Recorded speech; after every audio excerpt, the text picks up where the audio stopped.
তো দেখতেই পাচ্ছ এই যে আমি প্রথমবার পদ্ম বসিয়েছি, আর প্রথমবারেই দেখো কি বড় ফুলটা।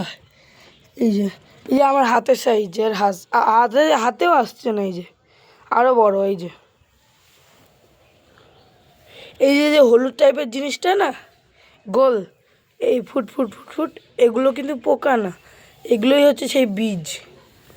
এগুলো সেই বড় হলে ফাটিয়ে ফাটিয়ে মাখানা বানায়। তারপরে এই দেখো হলুদ বেরোচ্ছে, হলুদ রঙের কি একটা মঞ্জুরি না কি বলে, পাতাগুলোর সাইজ একটা থালার মতো। এই বিয়ে বাড়িতে খেতে দেয় না অনেক বিয়ে বাড়িতে, যে থালার উপর, কাঁসার থালার উপর পদ্মর পাতা, ওরম।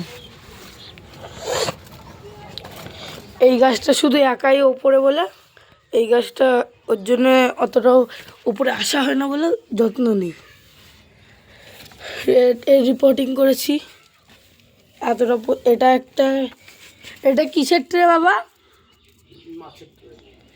এই মাছের ট্রে এতটা পর্যন্ত দিয়েছিলাম গোবর সার, আর এতটা পর্যন্ত আছে এমনি মাটি, আর বাকিটুকু জল থাকবে। কিন্তু সেই জলটা এখন নেই, কারণ খুব রোদ্দুরে আপনা শুকনো যাচ্ছি, তো গাছের কী অবস্থা হবে। এই পাতা, এই যে যখন তোমার গাছে, তুমি ধরো গাছ বসিয়েছো, তোমার গাছে যখন পাতা লম্বা লম্বা হবে, তুমি বুঝতেও পারবে না তুমি যখন, যে তোমার পাশ দিয়ে কখন একটা পদ্মর কুঁড়ি উঠে আসবে। যেমন আমার সাথে হয়েছিল, আমি তো বুঝতামই না। তা একদিন আমি পদ্মর পাতা দেখানোর জন্য একজনকে এনেছিলাম, তাকে দেখাচ্ছিলাম, আর যখন হাত দিয়ে সরিয়েছি দেখি কি এই পাতাটার পাশে এরম করেছিল কুড়িটা। এবার এই কুড়িটা এরম বড় হয়ে গেছে, কুড়িটা আজ ফুলে পরিণত হয়েছে। যেহেতু গাছটা আমার ছেলে করেছে, তাই আমি সমস্ত কন্টেন্ট ওকেই করতে বললাম, যে কীভাবে করেছিস বল, সবাই শুনুক। আর এদিকে এই যে এগুলো পাখির কাজ, এই ঠুকরে যখন জল খেতে আসতো তখন এগুলো ঠুকরে এরম করেছে। এটা কী কারণে হয়েছে আমি বলতে পারবো না।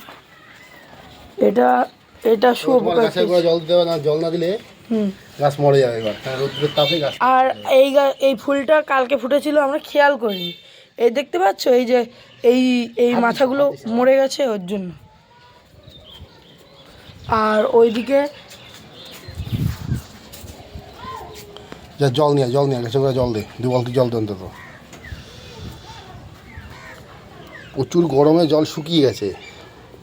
ওপরে একটাই টব আছে বলে ছেলে আর ধ্যান দেয়নি, ছেলেটা সম্পূর্ণ টব আমার ছেলেই করেছে। কেমন সে সবাই বলবা।